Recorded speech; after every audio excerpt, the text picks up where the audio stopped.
రాష్ట్ర ప్రభుత్వం భూములు రిజిస్ట్రేషన్ ఛార్జీల పెంపుపై పునరాలోచించాలని, ఒకవేళ మార్కెట్ వాల్యూ పెంచితే రిజిస్ట్రేషన్ స్టాంప్ డ్యూటీ 3% చేయాలని తెలంగాణ జైగౌడ సంక్షేమ సంఘం రాష్ట్ర వర్కింగ్ ప్రెసిడెంట్, తెలంగాణ సామాజిక ఉద్యమకారుడు, సూర్యాపేట జిల్లా రియల్ ఎస్టేట్ వ్యాపార అసోసియేషన్ అధ్యక్షులు పంతంగి వీరస్వామి గౌడ్ ప్రభుత్వాన్ని డిమాండ్ చేశారు.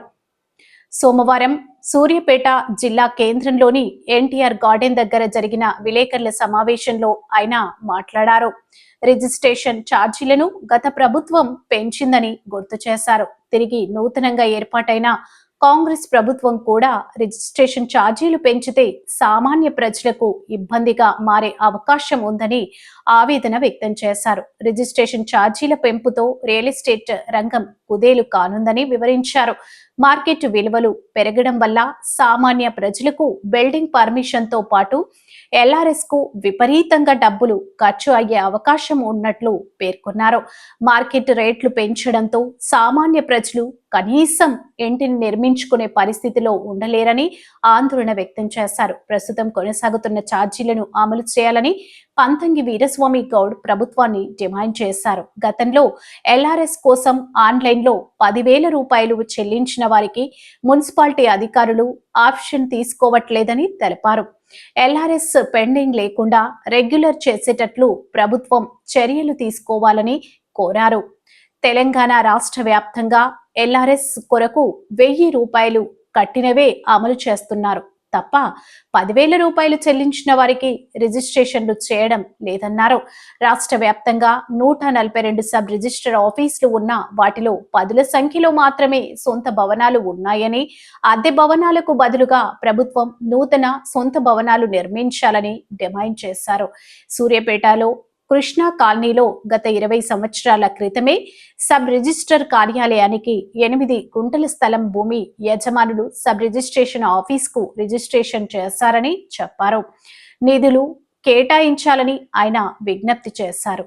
హైడ్రా వల్ల రాష్ట్ర వ్యాప్తంగా రియల్ ఎస్టేట్ వ్యాపారం సర్వనాశనమైందని అన్నారు. రియల్ ఎస్టేట్ వ్యాపారంపై ఆధారపడ్డ ఎన్నో కుటుంబాలు తీవ్ర ఇబ్బందులు పడుతున్నారని ఆవేదన వ్యక్తం చేశారు. ఈ కార్యక్రమంలో రియల్ ఎస్టేట్ పట్టణ అధ్యక్షుడు జరగం సత్యంగౌడ్, రియల్ ఎస్టేట్ వ్యాపార అసోసియేషన్ జిల్లా గౌరవ సలహాదారుడు దేవత్ కిషన్ నాయక్, జిల్లా ప్రధాన కార్యదర్శి వేనా శ్రీనివాస్ రెడ్డి, జిల్లా కోశాధికారి పాలా సైదులు, జిల్లా కార్యదర్శి ఖమ్మంపాటి అంజయ్య గౌడ్, పట్టణ గౌరవ సలహాదారుడు మాదిరెడ్డి గోపాల్ రెడ్డి, పట్టణ ఉపాధ్యక్షులు ఐతగాని మల్లయ్య గౌడ్, ఆకుల మారయ్య గౌడ్, పట్టణ కార్యదర్శి గిరీశం, పట్టణ ఉపాధ్యక్షుడు బానోతు జానీ నాయక్, సత్యనారాయణ రెడ్డి, నాగయ్య, పట్టణ కార్యదర్శి రాపర్తి జానయ్య, పట్టేటి కిరణ్, సారగండ్ల కోటేశు, జిల్లా ఉపాధ్యక్షుడు కోడి లింగయ్య, కిషోర్ కుమార్, నరేష్ తదితరులు పాల్గొన్నారు.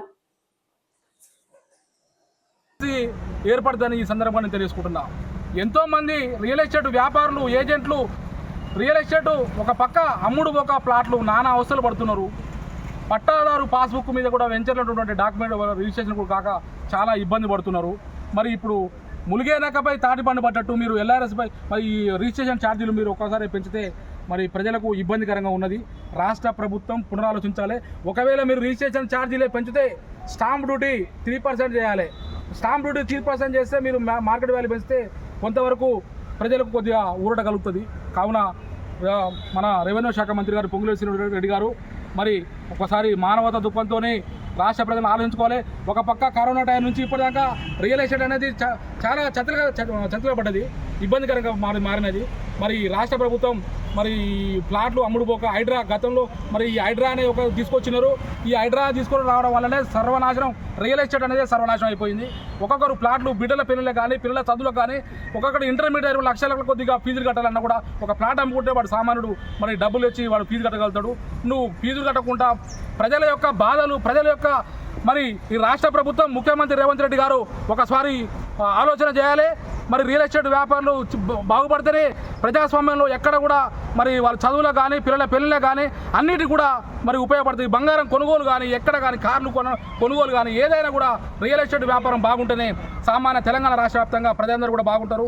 ఎమ్మెల్యేలు కానీ ఎంపీలు కానీ ఎవరు ప్రతి ఒక్క ఉద్యోగస్తుడు కానీ ఈ రియల్ ఎస్టేట్ మరి కష్టకాలంలో ఉన్నప్పుడు ఒక ప్లాట్ అమ్ముకొని మరి ఏమైనా అప్పులు కానీ ఏమైనా పిల్ల చదువులు కానీ మరి వారు అన్ను నెరవేర్చారని కూడా సందర్భం తెలుసుకున్నా. అదే మాదిరిగా మరి పెద్ద సముద్రాలు పెద్ద పెద్ద నదులు ఉన్నటువంటి మరి అక్కడనే ఈ 200 ఫీట్లని ఎల్ఆర్ఎస్కు నిబంధన పెట్టిర్రు. చెరువు సైడు ప్లాట్ అమ్మాలంటే కూడా ప్లాట్ అమ్మలేకపోతున్నారు. రాష్ట్ర ప్రజలు ఎంతో ఎక్కడ 33 జిల్లాల్లో కూడా మరి ప్లాట్లు అమ్మలేక నానా అవసరం పడుతున్నారు. ఈ రియల్ ఎస్టేట్ అభివృద్ధికై రాష్ట్ర ప్రభుత్వం పునరాలోచించాలి. ఎల్ఆర్ఎస్ని 200 ఫీట్ల జీవో తీసుకొచ్చి 30 ఫీట్లు గతంలో ఉన్న 30 ఫీట్ల జీవోనే మీరు అమలు చేయాలి. మీరు అదే మొండి వైఖరి అనుభవిస్తే రియల్ ఎస్టేట్ నుండి వ్యాపారులు కానీ ఏజెంట్లు కానీ నిరసన కార్యక్రమం కూడా మరి వెనకాడని కూడా సందర్భంగా మీకు తెలుసుకుంటున్నాం. అదే మాదిరిగా తెలంగాణ రాష్ట్ర వ్యాప్తంగా 142 సబ్ రిజిస్టర్ కార్యాలయంలో ఒక 5-6 మాత్రమే మరి సొంత పక్కా భవనాలు ఉన్నాయి. మరి మిగతా జిల్లాలో ఉన్నటువంటి రిజిస్ట్రేషన్ కార్యాలయానికి శిథిలాస్తో జరుపుకున్నాయి, కొన్ని మరి కిరాయితో నడుపుతున్నారు. అవన్నీ కూడా కొత్త భవనాలు ఏర్పరిచి నిధులు ఏర్పాటు చేయాలంటారు. మా సూర్యాపేట జిల్లాలో కృష్ణాకాళీలో 8 కోట్ల స్థలాన్ని ప్రభుత్వం 30 ఏళ్ల క్రితమే మరి స్థలాన్ని కేటాయించారు. కానీ ఇంతవరకు అది బిల్డింగ్కు నోచుకోలేదు. మరి ఆ బిల్డింగ్ కూడా కొన్ని ఎక్కడెక్కడ రిజిస్ట్రేషన్ కార్యాలు లేవో అవన్నీ కూడా మరి పక్కా ప్రభుత్వం అమలు చేయాలని రాష్ట్ర ప్రభుత్వం మరి ఒక పక్క రియల్ ఎస్టేట్ కూడా చాలా వరకు మరి రియల్ ఎస్టేట్ సంఘానికి కూడా ఒక యూనియన్ అనేది ఉండాలి, ఒక సొసైటీ ఉండాలి, అందరూ ఐక్యంగా ఉండాలని మరి గతంలో మరి కేసీఆర్ దగ్గర మరి ఒక 10 గుంటల స్థలాన్ని కూడా రియల్ ఎస్టేట్ యూనియన్కి ఇచ్చారు. మరి దాన్ని ప్రభుత్వము మరి దాన్ని అమలు చేసి సర్టిఫికెట్ ఇవ్వాలి. అదే మాదిరిగా మరి ఎల్ఆర్ఎస్ కొరకు 1000 రూపాయలు కట్టినే తీసుకుంటున్నారు. 10,000 కట్టి ఎంతో పట్టాదారు పాస్బుక్ మీద ఎల్ఆర్ఎస్ కొరకు 10,000 రూపాయలు కట్టినారు. చాలామంది లక్షలాది మంది కట్టినారు. మరి మీరు డబ్బులు ఇస్తారా?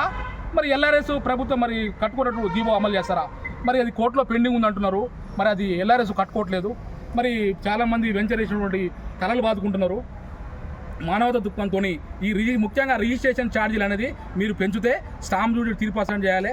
మరి మేమంతా మా యూనియన్ పరంగా రియల్ ఎస్టేట్ పట్టణ అధ్యక్షుడు జలగం సత్యం గౌడ్ గారు, మరి రియల్ ఎస్టేట్ జిల్లా గౌరవ సలహాదారుడు దేవత్ కిషన్ నాయక్ గారు, మన జిల్లా ప్రధాన కార్యదర్శి వెన్నా శ్రీనివాసరెడ్డి గారు, జిల్లా కోశాధికారి పాలసైజ్ గారు, మరి పట్టణ గౌరవ సలహాదారుడు మాదిరెడ్డి గోపాలరెడ్డి గారు, ఎల్లయ్య గారు, నాగయ్య గారు, మరి మన పట్టణ కార్యదర్శి ఐతగాని మల్లయ్య గారు, రాపర్తి జానయ్య గారు, మరి ఇక్కడికి వచ్చినటువంటి సత్యనారాయణ గారు, సత్యనారెడ్డి గారు, మరి ఇక్కడ చాలామంది కూడా మేము వ్యాపారులు మరి ఈరోజు ఒక్కటే కాదు, మా సంఘం తరపున యూనియన్ తరపున ఒక దాదాపుగా మా యూనియన్ కూడా ఇప్పుడు కార్యాచరణ పెడతాం. ముఖ్యమంత్రి గారు మీరు తక్షణమే ఈ రియల్ ఎస్టేట్కు నష్టం కలిగించేలాగా రియల్ ఎస్టేట్ వ్యాపారాన్ని దివాలా తీసేలాగా అధికార గణాంకాలు చెప్తున్నాయి.